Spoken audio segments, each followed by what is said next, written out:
Divorcez-moi maintenant. J'en ai marre de cette vie centrée sur l'enfant.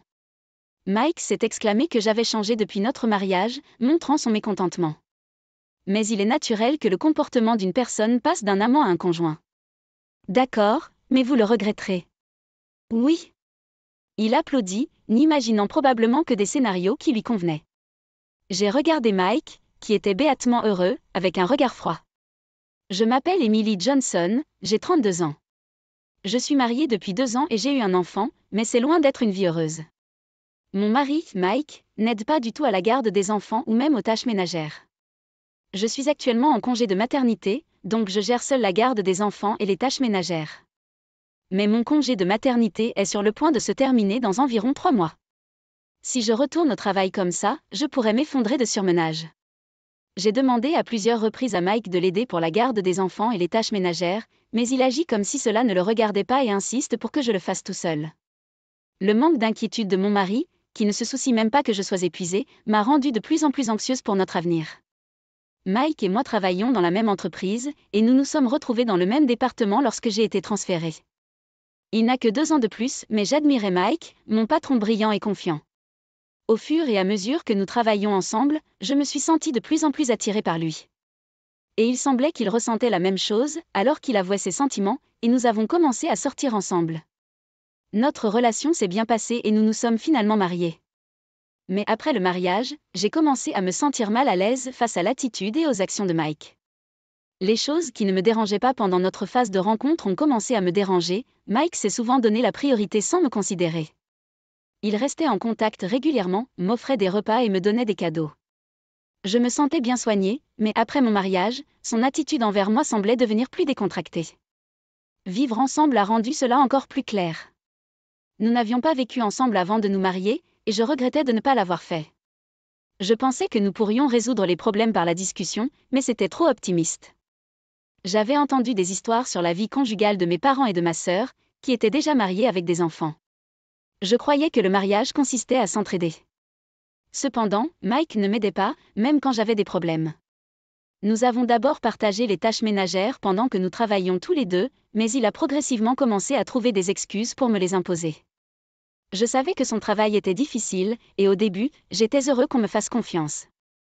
Mais maintenant, quand je refuse, il se plaint en disant « Je suis plus fatigué que toi. Je gagne plus. En tant qu'épouse, vous devriez faire le ménage. » Sachant que je travaille aussi, il a commencé à insister sur le fait que les tâches ménagères sont un travail de femme. Il a également commencé à donner la priorité aux sorties avec des amis ou à ses passe-temps plutôt qu'à des projets avec moi. J'espérais que les choses changeraient une fois que nous aurions eu un enfant. Mais même lorsque j'étais enceinte et que je ne pouvais pas bouger à cause des nausées matinales, il ne montrait aucune inquiétude. Il se plaignait des tâches ménagères non faites malgré ma mauvaise santé. Vraiment ? Vous faites probablement semblant d'être malade. Ne soyez pas si paresseux. Il a dit froidement, partant pour un repas seul parce que je n'avais rien préparé. Il n'est même pas allé à l'hôpital quand j'ai été admise pour l'accouchement. Quand j'ai appelé, il a rapidement raccroché, disant qu'il avait une soirée arrosée. Je suis restée à l'hôpital pendant 3 jours, mais quand je suis rentrée à la maison avec notre enfant, il s'est plaint de mon séjour à l'hôpital. L'accouchement consiste simplement à accoucher. Vous exagérez en restant à l'hôpital pendant 3 jours. Ne vous relâchez plus sur les tâches ménagères à partir de maintenant. J'ai eu mal à la tête en essayant de comprendre pourquoi il pensait de cette façon. Son réconfort est-il plus important que moi ou notre enfant ? Déçu par Mike, j'ai décidé que je ne devais plus rien attendre de lui, surtout après qu'il se soit plaint plus de la naissance de notre enfant que de la célébrer. Après cela, je me suis occupée de notre enfant pendant mon congé de maternité, mais Mike ne semblait pas intéressé par notre bébé. Et, tu es père maintenant. Pourriez-vous vous occuper un peu de l'enfant ? Lui ai-je demandé. Malgré mes demandes, Mike a continué à sortir et à s'immerger dans ses passe-temps, ne montrant aucun intérêt à s'engager avec notre enfant. Vraiment ? J'ai travaillé et je viens de rentrer, et maintenant tu essaies de me décharger de la garde des enfants, a-t-il rétorqué, utilisant même des bouchons d'oreilles pour ignorer le bébé qui pleure pendant qu'il jouait ou lisait. Il n'aidait même pas aux tâches ménagères. Tout ce qu'il a fait, c'est exiger des tâches ménagères parfaites et faire valoir que la garde des enfants était le travail d'une mère. Il semblait que Mike pensait qu'il n'avait rien à faire à la maison, manquant de conscience à la fois en tant que mari et père. Même si je manquais de sommeil pour m'occuper de mes enfants, avec des cernes sous les yeux et complètement épuisé, Mike semblait inconscient. Il disait toujours qu'il ne pouvait pas se détendre à la maison et qu'il sortait pendant ses jours de congé. La dernière fois que je me souviens d'être sorti insouciant comme Mike, c'était probablement en lune de miel. Bien qu'il soit marié, Mike a toujours agi comme s'il était célibataire. Allez, ce n'est pas parce que vous ne quittez pas la maison que vous ne pouvez pas vous tenir éveillé. Tu as l'air terrible. Il a même commencé à se moquer de mon apparence. Il avait l'habitude d'être prévenant et gentil avec ma santé pendant nos fréquentations, mais maintenant il s'en fichait du tout. En colère contre Mike pour avoir tout jeté sur moi et avoir fait ce qu'il voulait, j'étais trop fatiguée pour même exprimer ma colère. Si vous pensez de cette façon, pourquoi n'aidez-vous pas davantage à la maison ? J'ai rétorqué avec lassitude, mais il m'a seulement blâmé, disant que c'était de ma faute. Je l'avais trouvé merveilleux quand nous sortions ensemble, mais je n'aurais jamais imaginé qu'il puisse être comme ça. Avec le recul, le Mike que j'admirais autrefois semblait maintenant avoir simplement caché son égoïsme. Pourtant, depuis que nous étions mariés, je voulais que Mike soit un bon parent. En espérant cela, j'ai continué à le conseiller. Mais mon cœur s'est fatigué car Mike n'a montré aucune volonté de changer ses habitudes. Puis un jour, Mike a dit qu'il allait jouer avec des amis parce que c'était son jour de congé. Je serai à la maison pour le dîner. Ne vous relâchez pas, dit-il, sans tenir compte de mon état d'épuisement. Si vous dites cela, alors vous devriez également aider à la maison. Ne me faites pas répéter. C'est ennuyeux. Bien qu'il lui ait dit que je n'arrêtais pas de garder mes enfants, il m'a seulement dit « Ne sois pas gâté, tu es en congé de maternité ». Résignée à un autre jour comme celui-ci, j'ai été prise dans la garde des enfants et les tâches ménagères. Et le soir, Mike est rentré chez lui. À ce moment-là, je venais de réussir à endormir notre enfant et je faisais une pause. Épuisée par le manque chronique de sommeil et la fatigue des soins aux enfants, je m'étais endormie près de notre enfant. C'est là que j'ai entendu Mike crier. « Babe, pourquoi vous relâchez-vous ? Le dîner n'est pas encore prêt. » Ces mots, venant de quelqu'un qui venait de profiter de son temps libre, étaient la dernière chose que je voulais entendre. La colère montait en moi, mais l'épuisement et la somnolence l'emportaient, et je ne répliquais pas. Plus inquiétant encore, les cris de Mike pourraient réveiller le bébé. « Gardez-le bas, voulez-vous ? Le bébé se réveillera. » J'ai juste réussi à les endormir. Mais mes mots n'ont eu aucun effet, car Mike m'avait toujours blâmé, même lorsque notre bébé pleurait bruyamment. Au lieu de cela, ma prudence ne faisait que le rendre plus furieux. « Tu as changé depuis que nous nous sommes mariés. Vous vous moquez de moi ? » Mike s'est plaint, apparemment mécontent que j'ai donné la priorité à notre enfant plutôt qu'à lui. Pour moi, c'était une évidence, car nous étions maintenant parents. Le problème, pensais-je, était Mike, qui n'avait pas changé depuis avant notre mariage et n'avait pas pleinement accepté d'être parent. Bien sûr, je donnerai la priorité à l'enfant. C'est aussi votre enfant, pourquoi n'êtes-vous pas plus intéressé ? Rétorquai-je, mon irritation grandissant. Cela a rendu Mike encore plus en colère. Divorcez-moi maintenant. J'en ai marre de cette vie centrée sur l'enfant. D'accord, mais ne le regrettez pas. J'ai accepté sans hésitation, fatiguée d'une vie où avoir un mari signifiait être blâmé plutôt qu'aidé. Oui. Mike semblait heureux que j'accepte le divorce, mais cela ne se passerait certainement pas comme il avait imaginé. Puis sortez rapidement de chez moi. Dit-il avec un sourire en coin, pensant probablement que je serais troublée ou que je le supplierais de reconsidérer sa décision. Il aurait pu penser que je reviendrais, suppliant de révoquer le divorce. Croyant que Mike le regretterait à l'avenir, j'ai rapidement emballé mes affaires et j'ai quitté tranquillement la maison. 3 jours après mon départ, j'ai trouvé un sentiment de soulagement dans une vie sans Mike. La garde des enfants était toujours difficile, mais sa présence avait été une source de stress. Pendant cette période calme, Mike m'a appelé. « Babe, vous avez causé un énorme gâchis ici. Prenez vos responsabilités. » Il a crié. « Quelle est l'urgence ? » J'ai répondu calmement. Plus en colère maintenant, Mike s'était penché sur ce qui s'était passé depuis mon départ. Mike avait une liaison avec son ex-petite amie de lycée, Sarah Thompson, dans la même entreprise, et cela avait été découvert, ce qui avait conduit à la condamnation de ses collègues. Son travail en souffrait à cause de cela, et Sarah l'avait même largué. De plus, le mari de Sarah menaçait de demander une pension alimentaire pour l'affaire.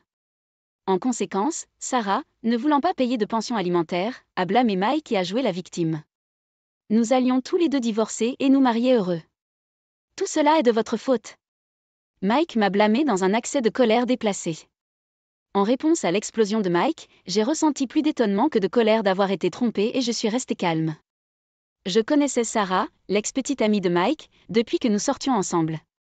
Bien que nous travaillions dans la même entreprise, nous étions dans des départements différents, donc je ne l'avais vue que de loin et je ne lui avais jamais parlé. Cependant, Mike a souvent mentionné qu'il ne s'attendait pas à la retrouver dans l'entreprise.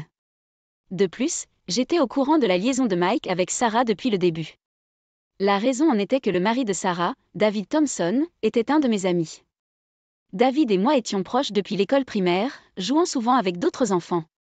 Nous nous sommes perdus de vue après avoir changé d'école, mais nous nous sommes retrouvés à l'université et avons reconstruit notre amitié. Quand David m'a dit qu'il allait se marier avec Sarah, j'ai été surpris et j'ai partagé la nouvelle avec Mike. Je me souviens lui en avoir parlé pendant que nous nous détendions dans le salon, mais Mike, absorbé par la télévision, l'a probablement oublié. C'est à un moment où j'étais épuisée par la parentalité solo que David m'a contacté, m'informant de la liaison de Mike. Nous n'avions pas été en contact régulier depuis notre mariage, alors ce fut une surprise quand il a appelé. David m'a posé des questions sur ma situation actuelle d'une manière hésitante. Je viens d'avoir un bébé, mais mon mari participe à peine à la garde des enfants. J'ai dit, perplexe, tout en exprimant par inadvertance mon épuisement et ma déception envers Mike. Sentant ma fatigue et ma résignation, David a révélé avec hésitation la liaison. C'est difficile à dire, mais ma femme m'a trompée, et après quelques recherches, j'ai découvert que c'était avec ton mari, Mike.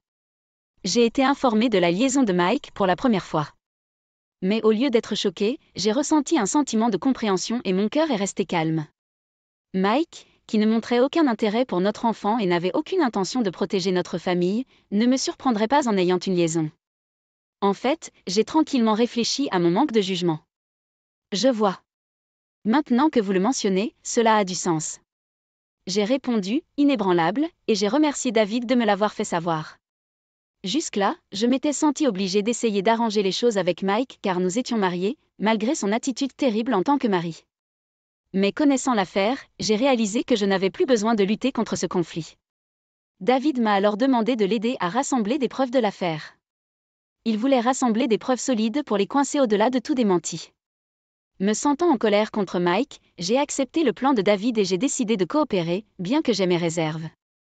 Comment puis-je aider à rassembler des preuves ? Je ne peux pas beaucoup bouger avec un bébé.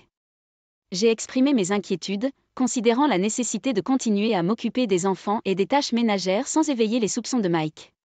Avec mon épuisement récent, je me suis demandé s'il y avait quelque chose que je pouvais faire. Nous nous occuperons des procédures nécessaires. Il serait utile que vous puissiez simplement partager les comportements ou les schémas habituels de Mike. Après discussion, nous avons décidé de partager les frais d'enquête et que je l'informerai des allées et venues de Mike. Alors maintenant, en entendant que Mike avait des ennuis, je ne pouvais que penser que c'était de sa faute. Juste pour que tu le saches, je vais aussi exiger une pension alimentaire de toi et de ta maîtresse. J'ai calmement rétorqué à Mike, qui avait effrontément admis sa liaison. Quoi ? Non, ce n'est que de la suspicion. Il n'y a rien de réel là-dedans. Mike a essayé de faire marche arrière, essayant apparemment de se calmer après mes mots. Avez-vous oublié ce que vous venez de dire ? Vous avez admis avoir eu une liaison, et nous avons des preuves. J'ai répondu, consterné par l'argument incohérent de Mike. Quoi ? Vous avez enregistré cet appel ? Mike paniqua, se demandant si cette conversation téléphonique deviendrait une preuve. Mais je n'avais pas enregistré cet appel. Quand je lui ai dit cela, Mike a semblé soulagé et a commencé à se mettre sur la défensive, son ton devenant triomphant. C'est pas ma faute. C'est toi qui as tort, qui essaie de m'imposer la garde des enfants et les tâches ménagères quand je suis fatiguée du travail. Mike a essayé de me dépeindre comme le méchant. J'avais demandé une pension alimentaire appropriée à Mike depuis que nous étions en couple, mais il n'aimait clairement pas cela. Peut-être que Mike n'était tout simplement pas fait pour le mariage. Cette pensée me fatiguait et me préparait presque à soupirer devant mon propre manque de jugement. Pourtant, ces insultes verbales à mon égard ont continué sans relâche. C'est de ta faute si j'ai tant souffert. Divorcez-moi et donnez-moi une pension alimentaire. Mike a commencé à exiger, affirmant que la misère de notre mariage était de ma faute et qu'il devrait recevoir une pension alimentaire. À ce stade, je voulais juste en finir avec le divorce rapidement. Se disputer avec Mike devenait trop épuisant. Ensuite, envoyez-moi les papiers de divorce remplis. Une fois que vous l'aurez fait, je les emmènerai au bureau. J'ai dit, voulant être prêt pour le divorce à tout moment, bien que les procédures de pension alimentaire ne soient pas urgentes. Quand j'ai demandé à Mike d'envoyer les papiers du divorce, il semblait confus. Quoi? Où es-tu maintenant? Je suis chez mes parents. Il était évident que le seul endroit où je pourrais aller avec un bébé serait la maison de mes parents. Me demandant où j'irais d'autre, je lui ai répondu. À ma grande surprise, Mike est devenu encore plus en colère en apprenant que j'étais chez mes parents. Chez vos parents? Alors vos parents seront au courant du divorce? S'exclama-t-il, probablement inquiet pour sa réputation, d'autant plus que sa liaison au travail lui avait déjà causé des ennuis. Il était clairement préoccupé par les apparences, d'autant plus que sa liaison avait été révélée au travail et lui causait des ennuis. Cela m'a rendu encore plus exaspéré de penser que s'il était si inquiet que cela sorte, il n'aurait pas dû avoir de liaison en premier lieu. Si vous pensez que vous n'avez rien fait de mal, il n'y a pas de problème, n'est-ce pas? Je ne veux pas faire traîner le processus de divorce. Ayons une bonne discussion avec nos deux parents présents.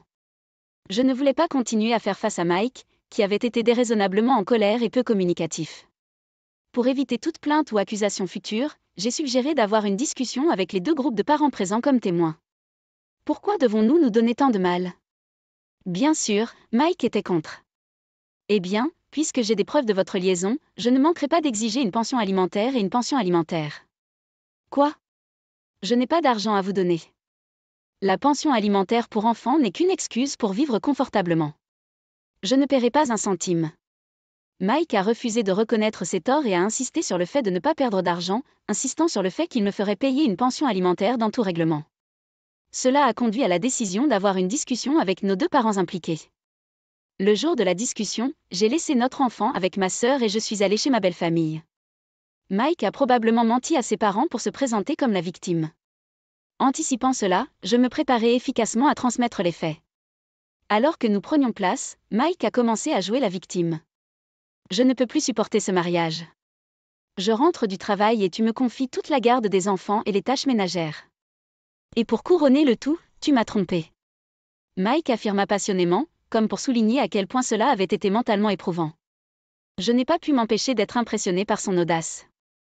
Après tout, c'était Mike qui se détendait à la maison tout en me confiant toutes les tâches ménagères et de garde d'enfants, négligeant même la famille pour sortir et s'amuser.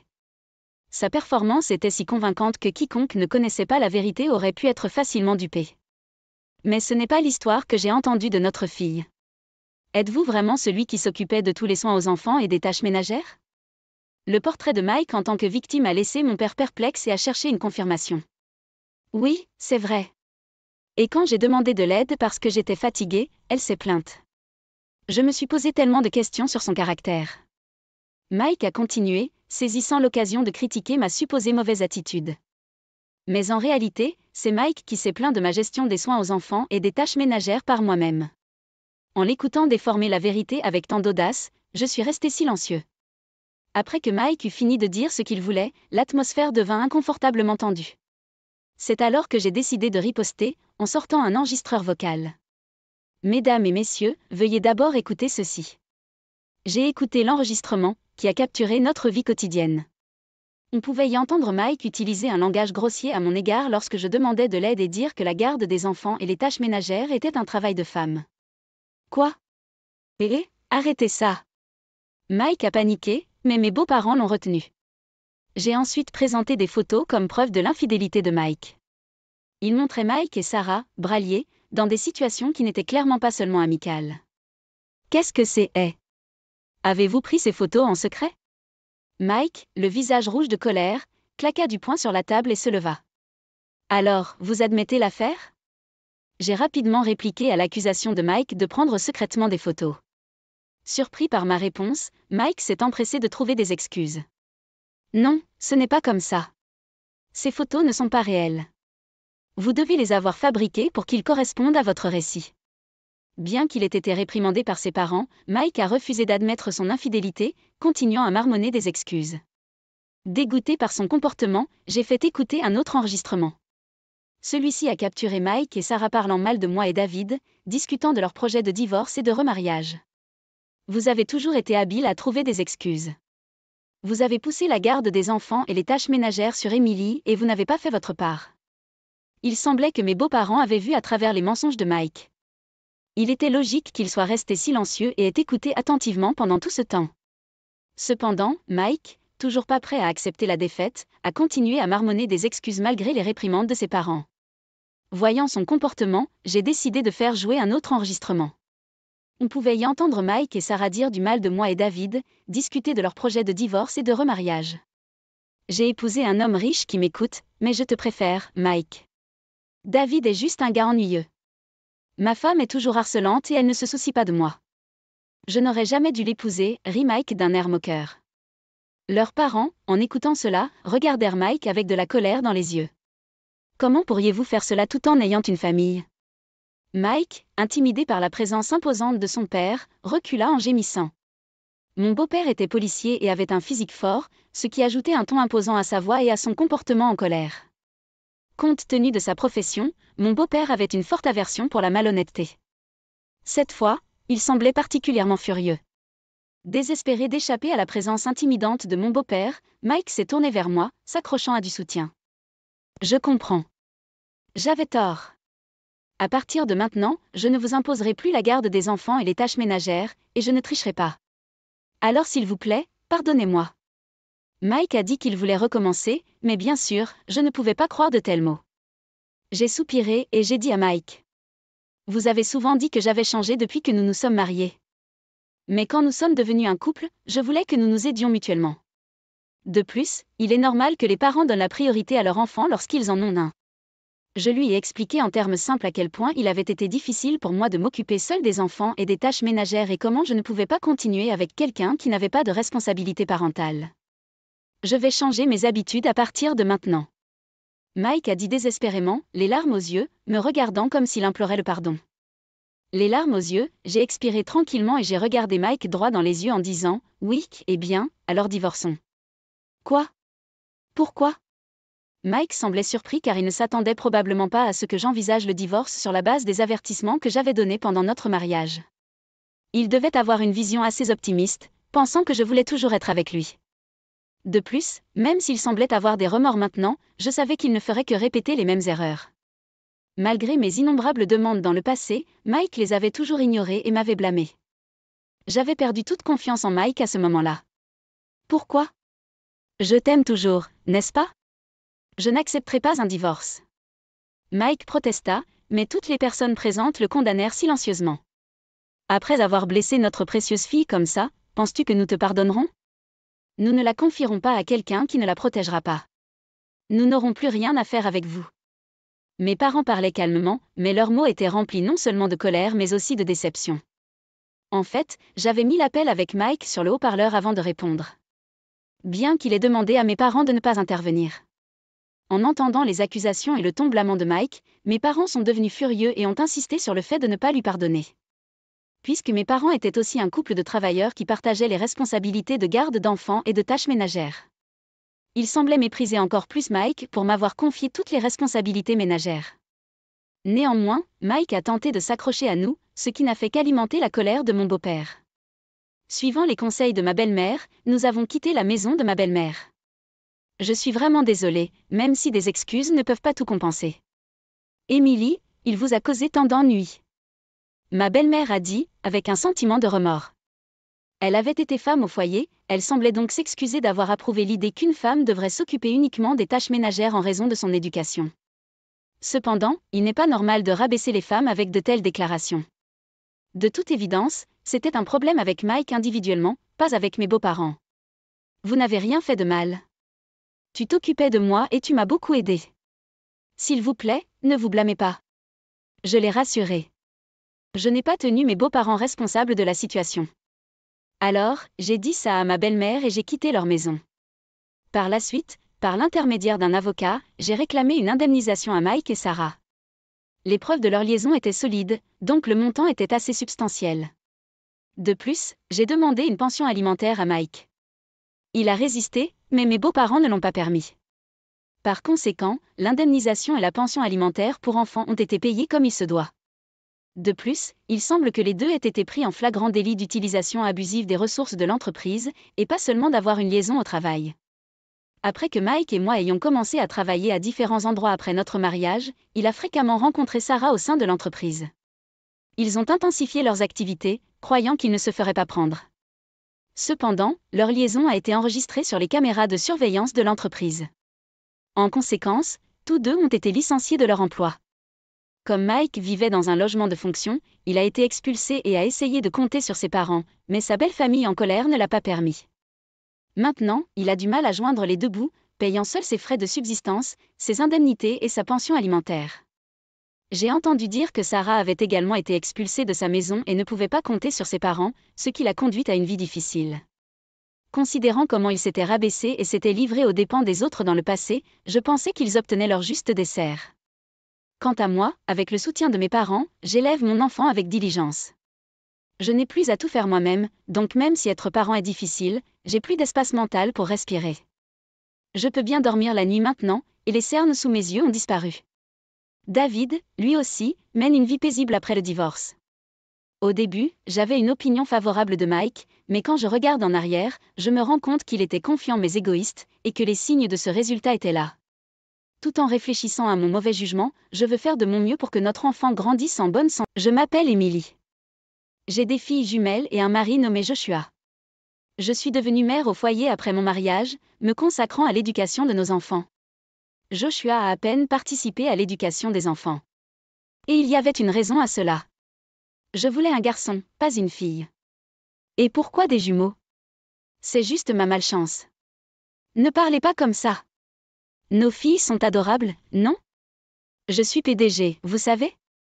Je voulais transmettre mon entreprise, mais c'est impossible avec les filles. Joshua a cofondé et dirigé une entreprise avec un ami, se soutenant mutuellement en tant que partenaires commerciaux. Il s'est désintéressé de nos enfants dès qu'il a su qu'ils étaient des filles. Je pensais qu'il pourrait changer une fois qu'ils seraient nés, mais il ne l'a pas fait. Et, tu es leur père. Prêtez attention. Je t'ai dit que je n'avais pas besoin de filles. J'aurais aimé un garçon, mais pas une fille. Pourquoi pas? Les filles sont tout aussi adorables. Il ne s'agit pas d'être mignon ou non. Les filles ne sont pas utiles, n'est-ce pas? La plupart des PDG qui réussissent sont des hommes. Et les filles finissent par se marier, alors pourquoi dépenser de l'argent pour quelqu'un qui ne fera pas partie de la famille? Je ne veux pas gaspiller d'argent, même si j'en ai. Joshua se plaignait toujours.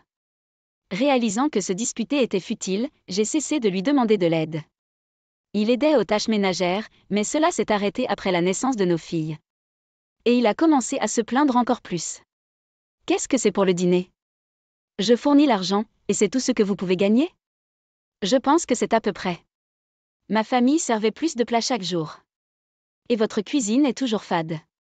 Vous faites toujours des choses que je n'aime pas. Ne mangez que ce que vous aimez n'est pas sain. J'essaie d'équilibrer le menu.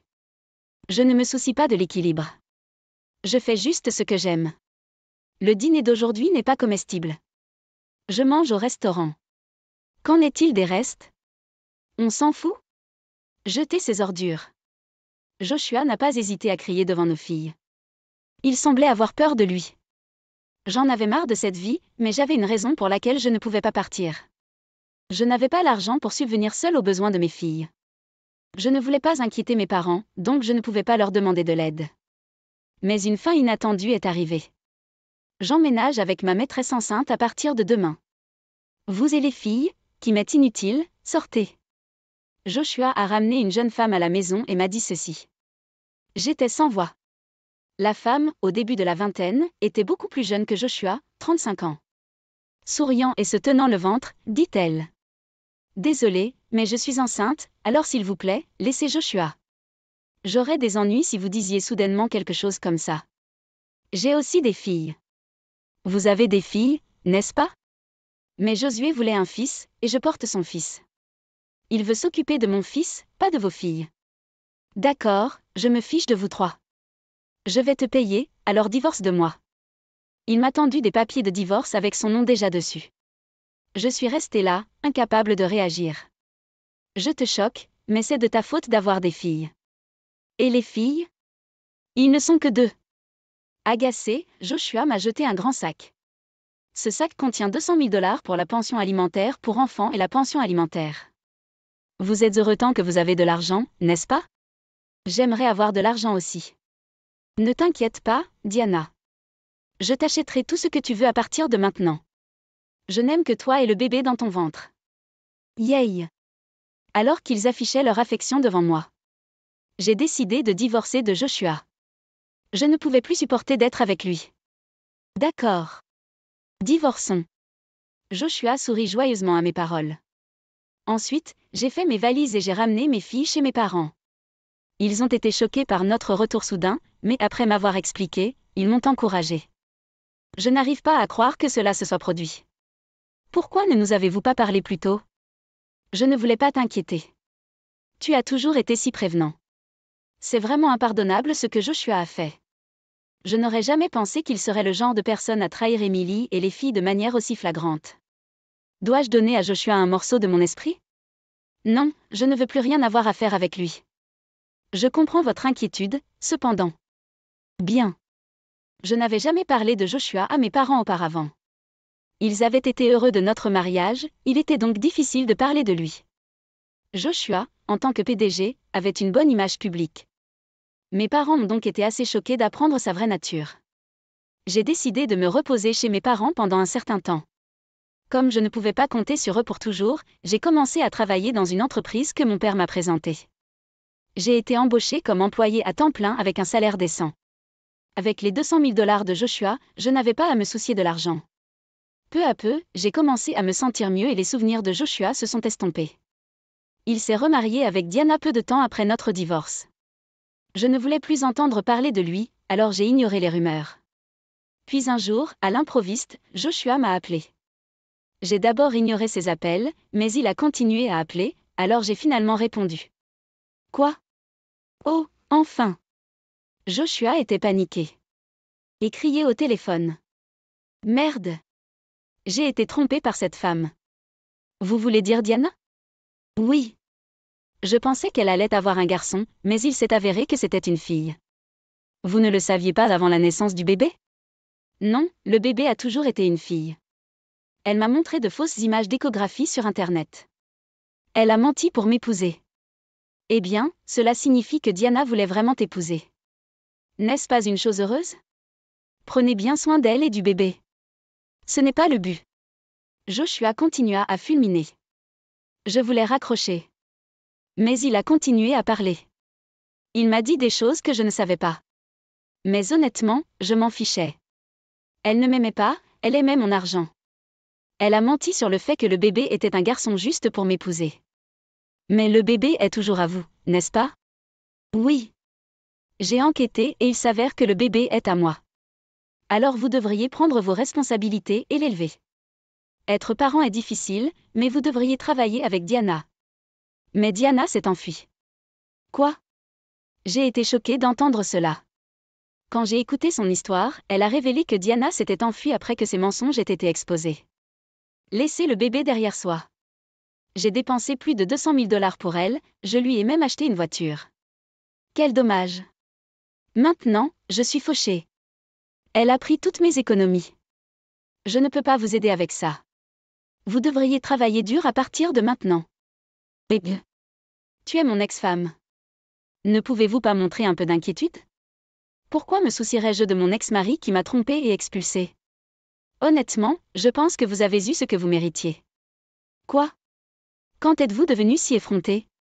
Peut-être que vivre avec toi a un peu tordu ma personnalité. Quoi qu'il en soit, je ne veux pas savoir pour vous. Alors au revoir. Attendez. Joshua a appelé, mais j'ai raccroché unilatéralement le téléphone et l'ai réglé pour bloquer ses appels. Au départ, je n'avais jamais pensé que Joshua me contacterait après notre divorce, alors j'avais oublié de bloquer le blocage. Cependant, Joshua n'était pas du genre à abandonner facilement. Incroyablement, il s'est présenté chez mes parents avec son ancienne belle-mère. Tenant la fille qu'il avait avec sa maîtresse, Diana. Son ancienne belle-mère était la belle-mère stéréotypée qui s'en mêle. Pendant notre mariage, elle a souvent dit des choses comme « Tu n'es pas assez bien pour Joshua et c'est honteux d'avoir des filles ». Il semble qu'elle ait toujours adoré Joshua car il était bon à l'école. En effet, Joshua était talentueux, mais le fait d'être gâté par sa mère aurait pu le transformer en un homme égoïste. Mes parents ont essayé de les renvoyer tous les deux, mais ils ne voulaient pas partir, alors j'ai dû m'occuper d'eux. Dès qu'ils m'ont vu, ils ont commencé à crier. Vous ignorez mes appels. Oui. Joshua propose de se remettre avec vous, alors arrêtez d'être têtu et acceptez-le. Vous ne pouvez pas vivre sans le soutien financier de Joshua, n'est-ce pas? Je n'ai pas l'intention de me remettre ensemble. Pourriez-vous partir s'il vous plaît? Vous causez des problèmes. Dis-je fermement, en les regardant fixement. Je ne leur avais jamais tenu tête pendant mon mariage, alors ils semblaient un peu surpris. Quoi? Ce n'est pas une façon de parler à votre belle-mère. Nous sommes venus jusqu'ici pour vous donner une chance d'arranger les choses. Personne ne l'a demandé. C'est en fait une nuisance. Je suis heureux de vivre avec mes parents et mes filles. S'il vous plaît, ne nous dérangez pas. Mais vous ne travaillez pas, n'est-ce pas? L'argent que je vous ai donné finira par s'épuiser. N'avez-vous pas pensé à ce qui se passe alors? Vos parents ne vivront pas éternellement. Ils pourraient mourir d'un jour à l'autre. Pourriez-vous s'il vous plaît ne pas dire des choses aussi irrespectueuses devant mes parents? Je travaille dans une entreprise que mon père m'a présentée, et je ne suis pas sans revenu. Travaillant? Je parie que l'entreprise pour laquelle vous travaillez n'a rien de spécial. Vous ne pouvez pas subvenir aux besoins de 2 filles avec seulement 2000 $. En fait, je gagne environ 6000 $ net. Quoi? Il m'avait toujours méprisé, mais j'avais un revenu décent avant même notre mariage. J'étais ingénieur système avec une expérience considérable. L'entreprise pour laquelle je travaille maintenant m'a embauché pour mes compétences, bien que le fait d'avoir un lien avec mon père m'ait également aidé. Joshua, qui dirige une entreprise informatique, aurait dû savoir combien je gagnais quand j'étais célibataire, mais apparemment, il ne le savait pas. Je pensais qu'il avait une idée de combien d'argent je gagnais quand j'étais célibataire, mais apparemment ce n'était pas le cas. Il semblait avoir une idée préconçue selon laquelle les femmes sont égales à un faible revenu. Vous gagnez autant? Oui. Je suis valorisé dans l'entreprise et je gagne plus que les autres employés en milieu de carrière. Quoi? Joshua claqua la langue de frustration, clairement contrarié qu'une femme qu'il méprisait ait un peu de succès. Mais 6000 $ ne suffisent pas pour élever 2 enfants, n'est-ce pas? Jusqu'à présent, cela n'a pas été un problème. Êtes-vous ceux qui ont des ennuis? Es-tu venu ici en pensant que je t'aiderais? Je n'ai pas besoin de toi. Je suis venu ici pour vous offrir une chance de vous remettre ensemble. Je connais votre entreprise. Hein? Quand j'ai mentionné son entreprise, cela l'a fait pâlir visiblement. À l'heure actuelle, votre personnel a considérablement diminué et vous évitez à peine de courir à perte. Vous vous lancez vous-même dans la vente depuis que vous n'avez plus beaucoup d'employés de vente. Comment le sais-tu? Je travaille dans le même secteur, donc j'entends inévitablement des choses. L'incident d'infidélité a été connu des autres employés et ils ont commencé à garder leur distance avec Joshua. Son ami cofondateur l'a également quitté et a créé une nouvelle entreprise. Ensuite, de nombreux employés ont rejoint l'entreprise de l'ami, réduisant de moitié le personnel de Joshua. Lorsque les employés compétents sont partis en premier, les opérations de l'entreprise ont commencé à en souffrir. Après le départ de son ami, les clients ont cessé de traiter avec l'entreprise de Joshua et ont repassé un contrat avec la nouvelle entreprise de son ami. Son entreprise était au bord de la faillite, parvenant à peine à payer les salaires des employés. Ensuite, Joshua a fait une proposition absurde. Alors, que diriez-vous de venir travailler pour moi? Quoi? J'ai déjà un travail. Je vous paierai le même salaire que votre emploi actuel. Il y a beaucoup de choses que vous pouvez faire dans mon entreprise, et cela vous aiderait vraiment si vous nous rejoigniez. Pouvez-vous garder les blagues en face? Qui voudrait travailler pour une entreprise au bord de la faillite? Désolé, mais je n'ai pas l'intention de quitter mon emploi actuel, et il n'y a aucune chance de me remettre avec vous. Vous êtes vraiment persévérant. Alors que je le rejetais fermement, Joshua avait l'air profondément choqué. Incapable de supporter la vue de son fils comme ça, sa mère intervint. Il essaie de faire amende honorable, alors acceptez-le. Pour le bien de votre fille, il vaut mieux avoir un père, non? Être une mère célibataire n'est pas vu d'un bon œil, vous savez? Si c'est le genre de père dont vous parlez, nous sommes mieux sans lui. Même lorsque nous étions mariés, il n'a jamais montré d'amour pour mes filles. Ils ont déjà dit qu'ils ne voulaient plus vivre avec lui. Nous n'avons pas besoin de Joshua. Choqué par mes paroles, les yeux de Joshua se sont remplis de larmes. Pendant ce temps, sa mère devenait encore plus furieuse. Ne fais plus de mal à mon fils. À qui pensez-vous que c'est la faute si les choses en sont arrivées là? Veuillez m'excuser. Je pense que c'est la faute de Joshua de nous avoir trahis. Il m'a dit que si tu avais été une meilleure épouse, il n'aurait pas triché. Donc, c'est en partie de votre faute s'il a triché, n'est-ce pas? Vous justifiez donc l'infidélité? Si votre mari avait triché, l'accepteriez-vous comme votre faute et lui pardonneriez-vous? Ce n'est pas le but. Ne change pas de sujet. Nous parlons de vous en ce moment. Malgré son insistance à se réconcilier, j'ai refusé. Puis, elle a dit quelque chose de scandaleux. Si vous ne vous remettez pas avec Joshua, rendez les 200 000 $. Il est presque en faillite et en difficulté parce que cette femme a pris son argent. Il vous a donné cet argent par bonté, vous n'y avez pas droit. Cet argent est utilisé pour l'éducation de ma fille. Joshua me l'a donné comme pension alimentaire et pension alimentaire. Étant donné que c'est pour leur soutien jusqu'à l'âge de 20 ans, je dis-le que ce n'est pas suffisant. Vous essayez de lui prendre plus d'argent? Êtes-vous un monstre? Je ne ferai pas ça. Il ne semble pas qu'il paierait même si je le demandais. Puis revenez avec mon fils. C'est vous qui devriez élever votre fille. Lui parler ne faisait que tourner en rond et c'était une perte de temps. J'étais tellement frustrée par son comportement déraisonnable que je ne pouvais que soupirer.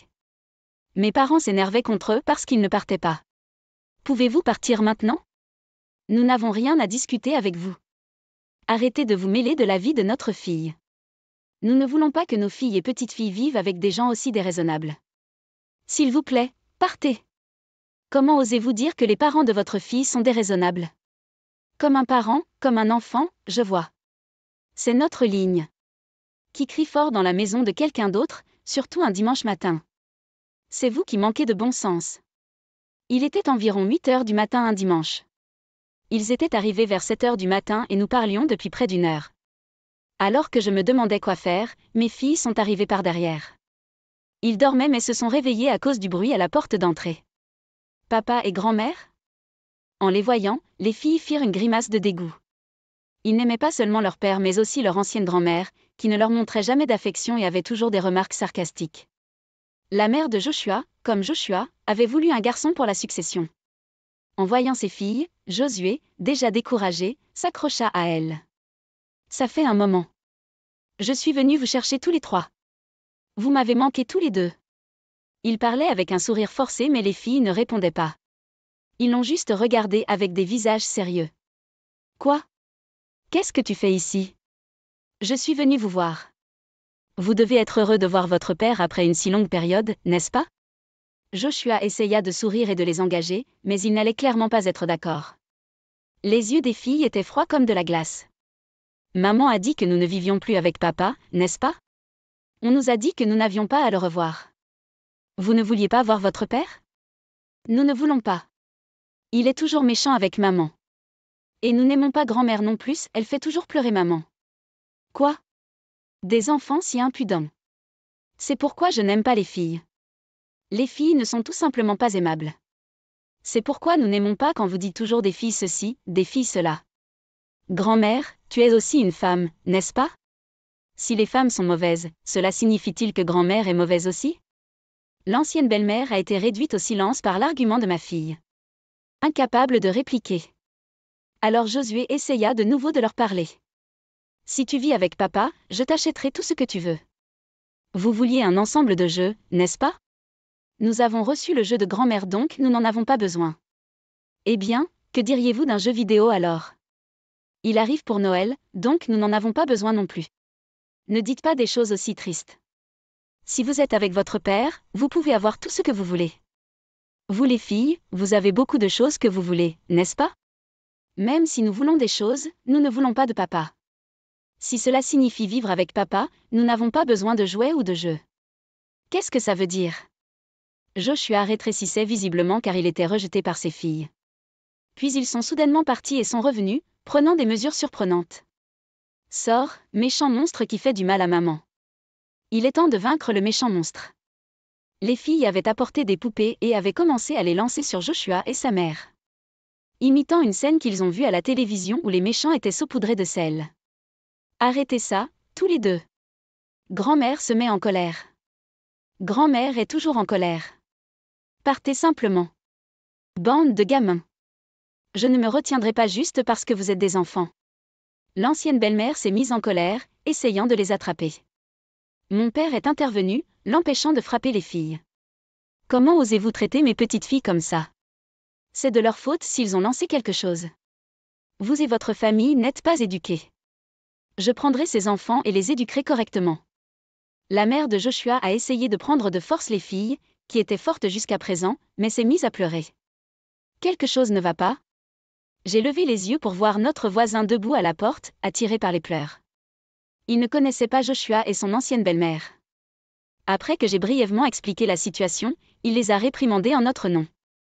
Si vous n'avez plus de lien avec cette famille, il est pitoyable de s'attarder. S'il vous plaît, rentrez chez vous. Occupez-vous de vos affaires. Cela n'a rien à voir avec vous. Bien que Joshua se soit calmé, la fureur de sa mère était imparable. Notre voisin, consterné, a appelé un policier qu'il connaissait. Bientôt, l'officier est arrivé et les a emmenés au poste de police. Joshua m'a regardé avec des yeux larmoyants. Vous ne nous donnerez vraiment pas une autre chance? Qui voudrait recommencer les choses avec vous? Mais je m'inquiète pour nos filles. N'essayez pas d'agir comme un bon père maintenant. C'est trop tard. Non, je veux vivre avec vous trois. J'ai réfléchi à mes erreurs passées. Tu es tout ce que j'ai. Vous avez toujours votre mère bien-aimée. Bonne chance avec votre entreprise au bord de la faillite. Choqué par mes paroles, Joshua s'est mis à pleurer même devant l'officier. Mes filles étaient consternées. Papa pleure même s'il est adulte. Maman, papa n'est vraiment pas cool. Joshua semblait encore plus choqué par leurs paroles. Finalement, la police les a emmenés. Ils ont été sévèrement réprimandés au poste. Après cet incident, ils ne sont plus jamais venus chez nous. L'agitation les a rendus tristement célèbres dans le mauvais sens du terme. Peut-être avaient-ils trop honte pour montrer leur visage. Je ne voulais pas les revoir, alors c'était peut-être pour le mieux. D'après ce que j'ai entendu, Joshua a perdu le contact avec la femme et a dû élever sa fille seule. Son entreprise a fait faillite et il a été accablé de dettes. L'entreprise avait également des dettes, il semble donc qu'il ait dû s'endetter. La femme avait également fait des dettes en son nom, ajoutant à ses problèmes.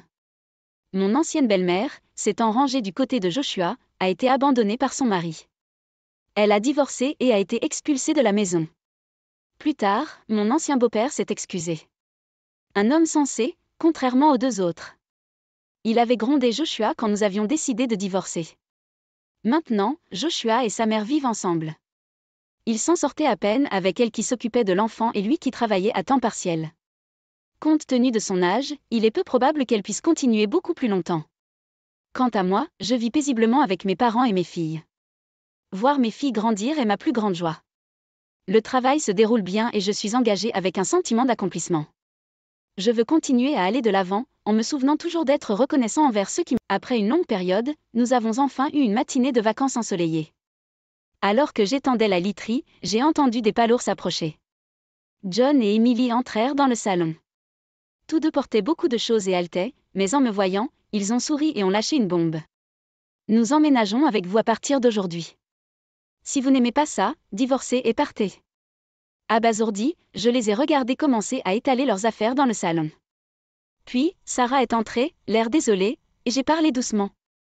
Est-ce vraiment correct? Je veux dire, elle est. Quoi? John, entendant mes paroles, pâlit et s'élança hors de la maison. Quelques minutes plus tard. Il appela, criant assez fort pour qu'Emily l'entende. Tu te fous de moi? Pourquoi n'avez-vous rien dit? Oh, je l'ai déjà mentionné, n'est-ce pas? Après une pause, John a dit « Je rentre à la maison » et a raccroché brusquement. Emily avait l'air sur le point de s'évanouir au cri de John. J'ai hâte que John revienne. À mes mots, Emily tressaillit. Préparez-vous, le vrai combat commence maintenant. Je suis Linda Thompson, une employée de bureau de 45 ans.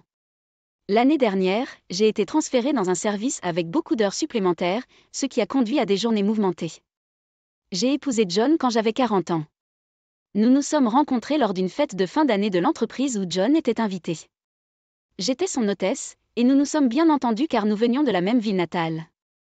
John, de 5 ans mon aîné, était un fonceur, et j'étais reconnaissante d'avoir abandonné le mariage à l'approche de mes 40 ans. Nous nous sommes mariés après 1 an de fréquentation. Le mariage était simple, car John a dit que c'était inutile, une décision que je regrette maintenant. Vous avez encore sauté la lessive? John est un mari traditionnel et dominant. Bien qu'il ait vécu seul avant le mariage et qu'il sache comment faire les tâches ménagères, il pense que les hommes ne devraient pas les faire et m'a tout laissé. J'allais le faire ce soir, je suis rentrée tard de la prolongation. Épuisée et grondée, dès que je suis rentrée chez moi, je me suis sentie encore plus épuisée. John, mécontent de ma réponse, a commencé à se mettre en colère. Ne répondez pas. Qui pensez-vous subvenir à vos besoins? Franchement, je gagne plus que John. Nous le savions tous les deux lorsque nous nous sommes mariés et avons choisi de travailler ensemble. Mais 1 an après le mariage, il semblait oublier. Au début, j'ai répliqué, mais comme la colère de John s'est enflammée, j'ai commencé à m'excuser rapidement pour maintenir la paix. Désolée. C'est ma faute. Le pensez-vous vraiment? Oui, merci. Votre travail acharné est ce qui nous permet de continuer. Cela satisferait John. Et il allait joyeusement prendre une douche. Au début, je trouvais sa nature dominante virile, mais après 3 ans, j'en avais marre. Je n'ai pas choisi le divorce parce que ses parents étaient merveilleux. Je déjeunais tous les mois avec sa mère et son père me donnait des cadeaux d'anniversaire. Lors de sa visite, John était gentil et le moment était agréable. Mes propres parents sont décédés tôt, donc ses parents m'étaient aussi chers que les miens. C'est pourquoi j'ai hésité à divorcer, mais j'avais mes limites. C'était Emily, la sœur de John, qui vivait à proximité. Elle est divorcée. Apparemment à cause de son infidélité. Depuis que j'ai appris cela, je suis mal à l'aise avec elle. Emily ne m'aimait pas non plus et me disait du mal, même devant John. John adorait Emily et ne la réprimandait jamais, se joignant souvent aux critiques. Emily, avec qui j'ai eu affaire, a une fille, Sarah, avec son ex-mari. Sarah ressemble à Emily mais est tout le contraire dans le caractère, une fille vraiment gentille. Elle rend visite à Emily environ 2 fois par mois. Et à chaque fois, Emily l'amène chez nous. Hey Linda, pourriez-vous donner de la bonne nourriture à Sarah? Je dois partir bientôt. Quoi? Si soudain? Occupez-vous-en, d'accord? Emily partait sans attendre ma réponse. Et Sarah s'excusait toujours. Je ne pouvais pas laisser la gentille Sarah seule, alors je finissais toujours par la nourrir et la sortir. Merci pour tout, Linda. Vous êtes-vous amusée? Oui, beaucoup. Puis-je revenir? Bien sûr. Je ne pouvais pas dire non à Sarah, qui demandait si timidement. N'ayant pas d'enfant moi-même, je l'avais aimée. Mais je me demandais s'il était juste qu'Emily soit absente des visites de Sarah. J'ai décidé de demander à John. Et, n'est-ce pas un peu exagéré qu'Emily ne soit jamais là quand Sarah lui rend visite? Ne pourrait-elle pas passer un peu plus de temps avec elle? Je n'avais à cœur que les intérêts de Sarah, mais John ne l'a pas pris de cette façon. Son visage est devenu rouge et il m'a crié dessus comme un fou. Emily a été blessée par le divorce. Elle est délicate, pas comme vous. Et vous la blâmez? Non, je me demandais juste où elle allait, laissant Sarah ici. Ce n'est pas votre affaire. Tais-toi et fais ce qu'on te dit. John n'a pas voulu entendre raison, alors j'ai laissé tomber le sujet. Après de multiples excuses, il s'est calmé et a commencé à se préparer à sortir. Je sors. Où ça? C'est mon affaire. Dites simplement bonne journée. John sortit en trombe, claquant la porte. Il me laisse seule dans la pièce silencieuse, en pleurant. C'est à ce moment-là que j'ai sérieusement commencé à penser au divorce. Je voulais divorcer, mais j'ai hésité à cause de ma belle-famille. Ensuite, ma belle-mère m'a invité à déjeuner.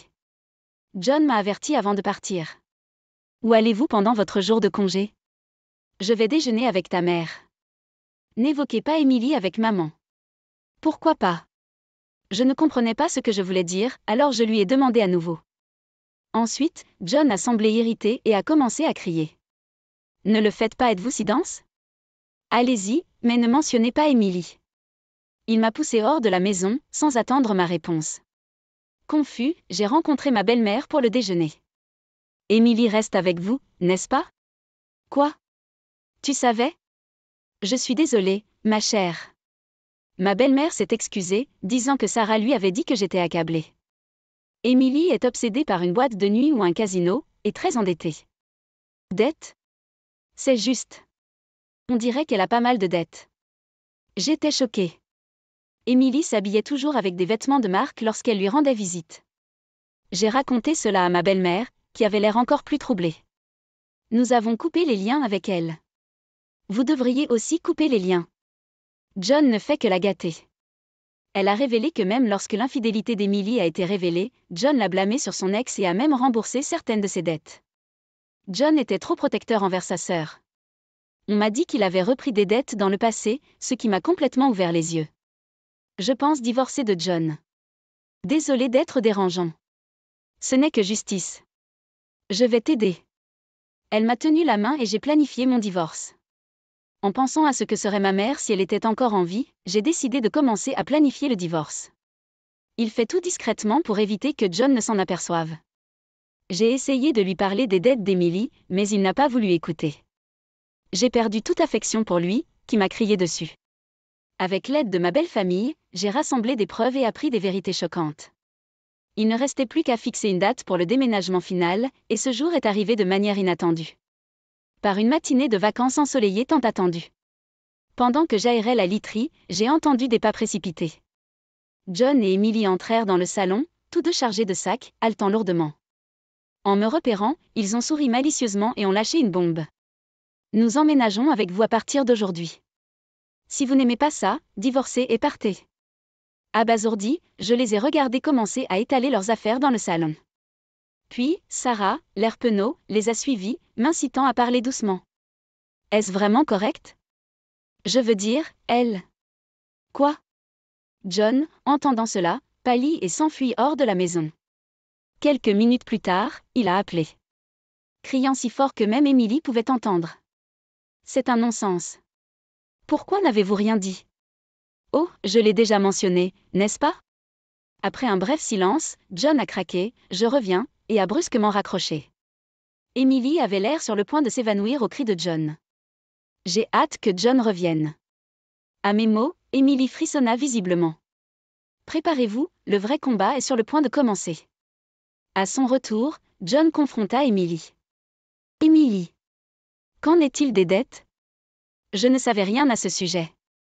C'est juste une petite dette. Alors qu'Emily répondait, évitant le contact visuel, je ne pouvais pas m'empêcher de rire. Elle m'a regardé fixement. Et j'ai décidé de l'éclairer. Waouh, Emily, avoir une dette de 300 000 $ et l'appeler petite. Je ne pourrais pas dire ça, c'est trop pour moi. Les riches sont différents. 300 000 $? Emily m'a regardé, son visage était un mélange de choc et de consternation. Mais je n'ai pas cédé et j'ai continué. J'ai continué à parler à sens unique. J'ai entendu dire que ton ami s'est récemment marié. On dirait qu'il t'a largué. Je ne suis pas larguée. Une fois que nous aurons cette maison, il reviendra. Et avec l'argent de la vente de cet endroit. Oh! Réalisant qu'elle avait renversé son plan, Emily regarda John, le regret écrit sur son visage. John, complètement confus, regardait entre Emily et moi. Je lui ai dit la dure vérité. Emily avait prévu de me mettre à la porte, puis toi, de vendre cette maison et de payer ses dettes, puis de couvrir son petit ami de cadeaux. Quoi? John se tenait là, abasourdi. Incapable de croire que sa sœur bien-aimée l'utilisait. Que des mensonges, alors? Tu as dit que tu voulais vivre avec Sarah, que je travaillerais et que je vous soutiendrais tous les deux. Entendre John, mon mal de tête. Il ne pouvait pas subvenir aux besoins de sa femme, mais prévoyait de soutenir sa sœur et sa nièce?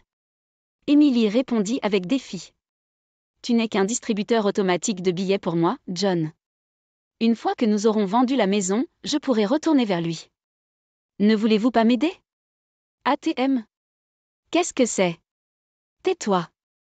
L'attitude effrontée d'Emily et les cris furieux de John m'ont laissé hors de leur équation. Leur querelle était laide et absurde. C'est Sarah qui a finalement pris la parole. John, maman, assez. Je ne veux pas vivre avec vous, et je suis venue ici aujourd'hui pour vous dire au revoir. Sarah? Que veux-tu dire? Emily et John étaient tous deux stupéfaits, arrêtant leur combat pour regarder Sarah. Elle soupira lourdement, regarda Emily et se mit à parler lentement. Maman, tu n'es pas intéressée par ce que j'ai à dire, n'est-ce pas? Je pense que je l'ai déjà mentionné, mais je vais étudier à l'étranger après le lycée. Donc, aujourd'hui, il s'agissait de dire au revoir. Je n'ai jamais entendu ça, s'exclama Emily bruyamment. Sarah regarda froidement sa mère, le regard glacial. C'est parce que vous n'écoutez jamais. Vous courez toujours après les hommes. Je n'ai pas besoin d'une mère comme ça. Pour moi, Linda a été comme une vraie mère. Quoi? Que entendez-vous par là? Emily nous regardait comme si nous étions ennemis. J'ai été tout aussi surpris. Sarah est venue et m'a serré fort dans ses bras. Merci d'être toujours là, pour les délicieux repas, pour m'avoir écouté et pour m'avoir emmené. Tu te sentais comme ma vraie mère. Les mots de Sarah m'ont fait pleurer. Tout ce que j'avais fait pour elle était gratifiant, rempli d'un sentiment d'accomplissement et de bonheur. Je n'ai jamais eu d'enfant, alors je me suis souvent demandé si je faisais bien avec Sarah. J'ai été très impressionnée.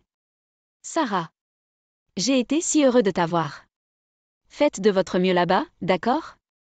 Alors que j'essuyais mes larmes, Sarah m'a souri. Oui, je veux vous appeler et vous envoyer un message. Est-ce que ça va? Bien sûr. Nous avons partagé un sourire. Tandis qu'Émilie regardait, bouillonnante d'envie. Puis, comme frappée par une idée, elle se mit à sourire. Sarah. Je viendrai avec vous. Quoi? Pourquoi? Ce sera dur pour toi seule là-bas. Vivons ensemble. Ils vont payer les frais de subsistance, n'est-ce pas? Son audace m'a laissé sans voix. Sarah avait l'air tout aussi consternée. Ignorant notre réaction, Émilie fantasmait sur sa vie à l'étranger. Pendant que tu es à l'école, je vais à la plage ou au shopping, et pendant qu'elle est au travail, je fais la sieste. Le soir, peut-être que je sortirai. Le plan d'Émilie était de jouer, pas de travailler. Sarah la regarda avec mépris, puis éclata soudain de rire. Qu'est-ce qui est si drôle? C'est hilarant. Comme si je voulais vivre avec toi. Et je reste dans une résidence étudiante, donc vous ne pouvez pas venir. Le visage d'Émilie devint rouge de colère. Mais Sarah ne s'est pas arrêtée. Juste au moment où Émilie était sur le point de craquer et de se jeter sur Sarah, une voix sévère intervint. Assez de ça. Papa. Mon beau-père est apparu dans le salon. Avec ma belle-mère à côté de lui, l'air furieux. Linda nous a tout dit. Quand cesserez-vous de causer des problèmes aux autres? Maman. C'est un malentendu. Sarah a décidé cela toute seule. L'explication d'Émilie a été interrompue lorsque notre belle-mère a levé la main. Une gifle résonna dans la pièce, suivie d'un silence. Émilie fut la première à parler. C'est terrible. Me frapper. Ma belle-mère répliqua sèchement. Vous l'avez mérité. Tu as été une nuisance pour Linda. J'ai eu tort de vous laisser tranquille. Vous allez vivre avec des parents à partir de maintenant. Émilie, le visage pâle, se tourna vers John pour obtenir de l'aide. Mais il détourna le regard, ayant réalisé sa trahison. Laissée seule et désespérée, Émilie a été emmenée dehors par mon beau-père. Écoutez, je suis désolée. J'aurais dû écouter davantage ce que Linda avait à dire. À partir de maintenant, je vais m'assurer d'écouter. Pensez qu'il y aura une prochaine fois? Quel esprit optimiste vous avez? La remarque désinvolte de John a été sévèrement coupée par ma belle-mère. John, décontenancé, la regarda continuer avec une expression sans émotion. Je vous l'ai déjà dit, n'est-ce pas? Coupez les ponts avec Émilie, surtout si vous alliez vous marier. Mais vous n'avez pas écouté. Le seul choix que vous avez maintenant est le divorce. Le visage de John est devenu pâle en me regardant. Je lui ai souri, un peu soulagé, avant de le laisser tomber en enfer. Puis, quand il s'est senti un peu soulagé, j'ai ouvert la bouche pour l'envoyer en enfer. Divorçons. Je demanderai aussi une pension alimentaire. Pour votre violence verbale. Et je connais votre infidélité. Infidélité? De quoi tu parles? John trébucha sur ces mots, feignant l'ignorance.